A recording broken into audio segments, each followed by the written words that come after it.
नमस्कार दोस्तों, hello guys, कैसे हो? पहचाना मुझे? मैं हूँ आपका दोस्त प्रसाद। और अगर आप मेरे पुराने सब्सक्राइबर हो तो आपका स्वागत है, और आप नए हो चैनल पे तो चैनल को सब्सक्राइब कर लो। अब क्यों? क्योंकि मैं आपके लिए प्रोग्रामिंग की अच्छी अच्छी वीडियोस लाता रहता हूँ। तो आज के वीडियो में हम बात करने वाले हैं इन दो पैटर्न्स के बारे में। अब इन दो पैटर्न्स में क्या है, यहाँ पे हम पहले रो में 4 एलिमेंट्स प्रिंट करते हैं और आखिरी रो में सिर्फ एक। तो कोई भी टाइम वेस्ट न करते हुए चलते हैं वीडियो की तरफ। So let's begin.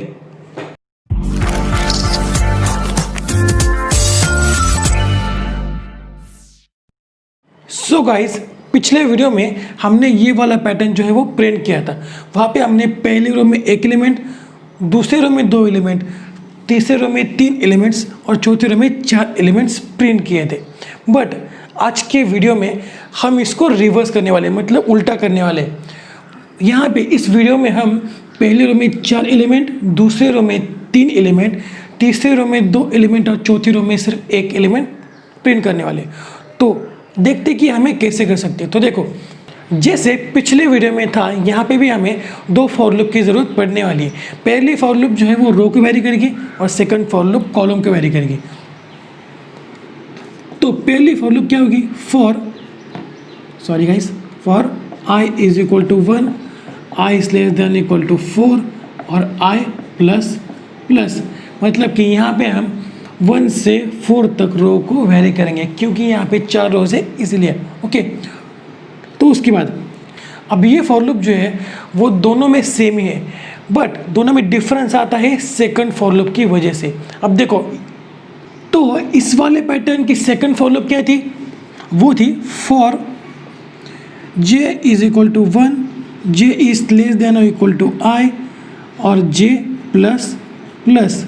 मतलब यहाँ पे क्या होता था, यहाँ पे j इज इक्वल टू 1 के वक्त और जिस वक्त i इज इक्वल टू 1 है, ओके, तो यहाँ पे 1 is less than equal to 1 हो जाता था और अब इसके अंदर आके पहला एलिमेंट जो है वो प्रिंट कर देते थे।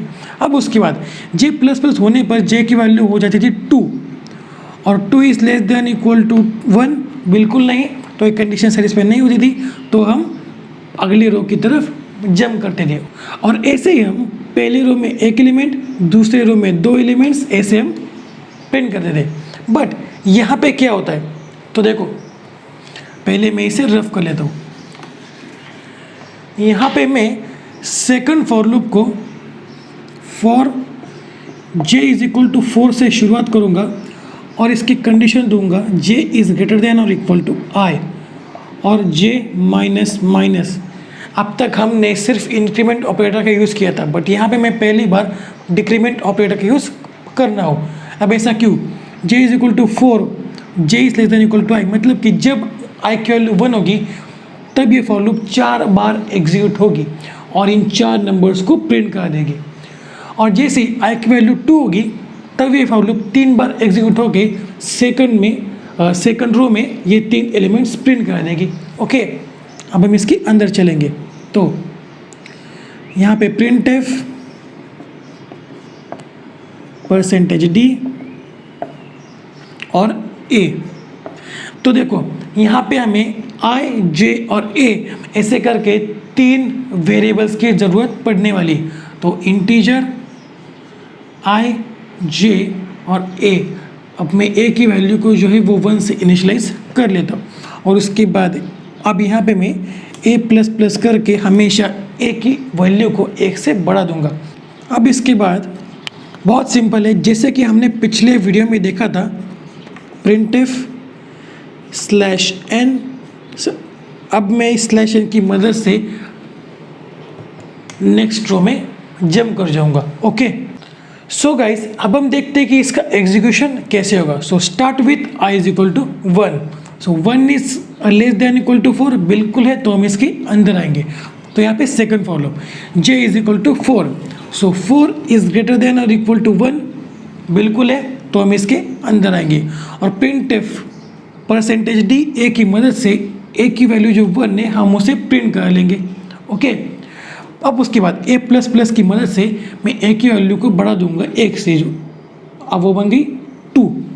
ओके, अब अगेन जे माइनस माइनस की मदद से मैं जे की वैल्यू को 1 से घटा दूंगा, तो यहाँ पे जे की वैल्यू बन गई 3। Again 3 is greater than equal to 1 बिल्कुल है, तो हम इसके अंदर आएंगे और प्रिंट एफ की मदद से ये सेकंड नंबर जो है उसे हम प्रिंट कर लेंगे, जो कि है 2। अब उसके बाद ए प्लस प्लस की मदद से मैं ए की वैल्यू को बढ़ा दूंगा, अब वो बन गई 3। ओके, अब अगेन जे माइनस माइनस की मदद से मैं जे की वैल्यू को 3 से घटाकर 2 कर लूँगा। अब जे की वैल्यू बन गई 2, तो 2 is greater than equal to 1 बिल्कुल है, तो हम इसके अंदर आएंगे और अगेन प्रिंट एफ की मदद से मैं इस 3 को भी प्रिंट करा लूँगा। अगेन ए प्लस प्लस की मदद से मैं ए की वैल्यू को बढ़ा दूंगा, अब वो बन गई 4। अब अगेन जे माइनस माइनस की मदद से मैं जे की वैल्यू को अगेन 1 से घटा दूंगा, तो यहाँ पे जे की वैल्यू बन गई 1, तो 1 is greater than equal to 1 बिल्कुल है, तो हम इसके अंदर आएंगे। तो अगेन प्रिंट एफ की मदद से मैं इस 4 को भी प्रिंट करा दूंगा। अब अगेन जे माइनस माइनस, अब यहाँ पे जे की वैल्यू घटकर बन गई 0।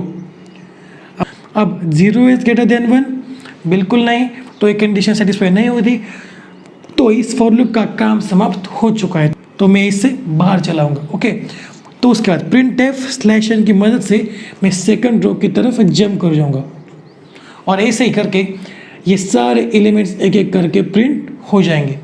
ओके, सो गाइज यहाँ पे हमारा प्रोग्राम जो है वह समाप्त हो चुका है। अगर आपको कोई डाउट हो तो मुझसे कमेंट बॉक्स में पूछ सकते हो, मैं रिप्लाई देने की कोशिश ज़रूर करूँगा।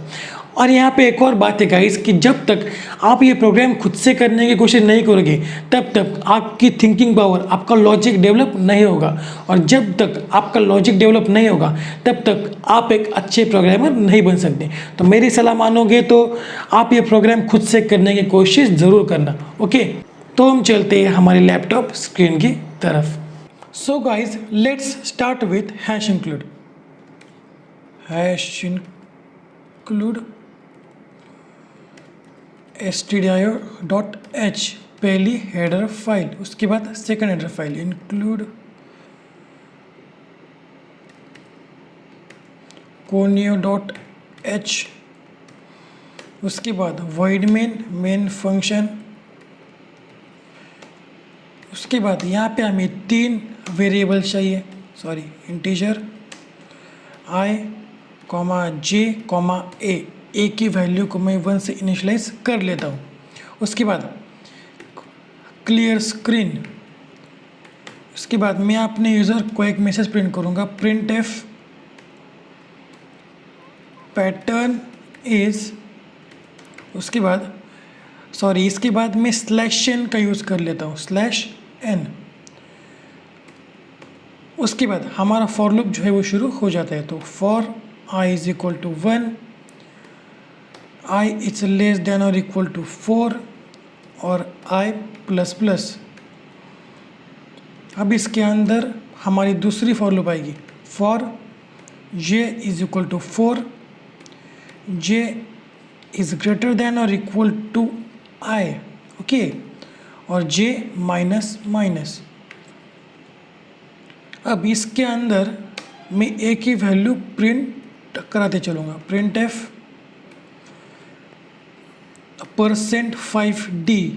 अब मैंने 5d क्यों लिया, क्योंकि ये बीच में कुछ गैप छोड़े। ओके, उसके बाद a, उसके बाद अगली लाइन a प्लस प्लस की मदद से मैं हर बार a की वैल्यू को बढ़ा दूंगा। अब इस फॉर लूप का काम समाप्त हो चुका है।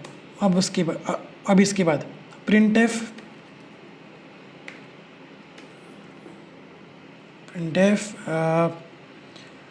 Slash n, okay. अब इसकी मदद से मैं अगली रो की तरफ जंप कर जाऊंगा। इसके बाद हमारे पहले फॉर लूप का काम भी समाप्त हो चुका है। तो उसके बाद गेट ch, अब यहाँ पे हमारा प्रोग्राम समाप्त हो चुका है। तो अब मैं इसे सेव कर लेता हूँ, सेव, ओके। अब मैं इसे नाम देता हूँ pat2.c, pat2.c, ओके। अब हम इसे कंपाइल करके देखते हैं, कंपाइल, ओके। अब देखो, अब यहाँ पे मुझे 0 0 एरर्स दिखा रहा है, मतलब कि हमारा प्रोग्राम रन करने के लिए तैयार है। तो रन। ओके, अब देखो इसने जो है वो पैटर्न प्रिंट करा दिया है, बट देखो गाइस यहाँ पे एक बात आती है कि यहाँ पे आपको स्टार का पैटर्न भी प्रिंट कराना आना चाहिए। तो हम वो कैसे कर सकते हैं? तो देखो यहाँ पे मैं प्रिंट %5D ए और A++ को अगर रिमूव कर दूँ और उसकी जगह सिंपली स्टार प्रिंट कर दूँ तो देखते हैं क्या होता है। तो उसके बाद सेव, अब यहाँ पे रन। अब देखो इसने स्टार के पैटर्न को भी प्रिंट करा दिया है।